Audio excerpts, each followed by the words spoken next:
Hello guys, അപ്പോൾ 4-2 ബീച്ചും അടുത്ത ആൾക്കാർക്ക് ഒരു പുതിയ ഫോർമേഷൻ ഉണ്ട് പറഞ്ഞാൽ LVCകൾ ജസ്റ്റ് നോക്കി നോക്ക് കേട്ടോ. ഒന്ന് ട്രൈ ചെയ്തിട്ട് അഭിപ്രായം പറയാം. ജസ്റ്റ് നോക്കി നോക്ക്. ഇതാണ് ഞാൻ പറഞ്ഞ ആ ഫോർമേഷൻ. 2 CF വേണം, അത് ഗോൾ പോച്ചർ ആവണം, സ്പീഡി ആവണം ഏറ്റവും ബെറ്റർ.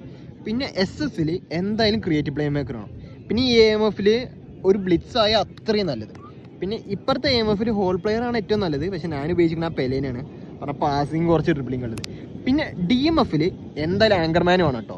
പിന്നെ 3 CB ഉള്ളത്. 3 CB 2 ബിൽഡപ്പ് ഒരു ഡിസ്ട്രോയർ.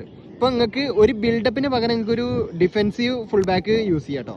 ഞാൻ മൽദീനെ ഉപയോഗിച്ചിരിക്കുന്നത്. പിന്നെ ലെഫ്റ്റ് ബാക്കിൽ അറ്റാക്കിംഗ് ഫുൾ ബാക്ക്. പിന്നെ ഗോൾ കീപ്പർ ഉണ്ടല്ലോ, അറ്റാക്കിംഗ് ഗോൾ കീപ്പറാണ് ഏറ്റവും ബെസ്റ്റ്. കാരണം നമ്മുടെ മറ്റേ ഓടി വന്ന് ബോൾ തട്ടി വിടണം.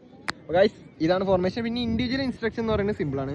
കാരണം നമ്മുടെ ഈ AMF അറ്റാക്കിംഗ് ആയിട്ട് ഇടുക, ബാക്കിയൊക്കെ സാധാ പോലെ. കാരണം ഗോൾ പോച്ചസ് അതിൻ്റെ ഓടി കളിച്ചോളും. പിന്നെ മെസ്സി ക്രിയേറ്റീവ് പ്ലേ മേക്കർ ആണെങ്കിൽ അതിനനുസരിച്ചാണ് കളിച്ചോളും. ഗൈസ് ഇത് ജസ്റ്റ് ട്രൈ ചെയ്ത് നോക്കിയിട്ട് അഭിപ്രായം പറയുക. Bye bye.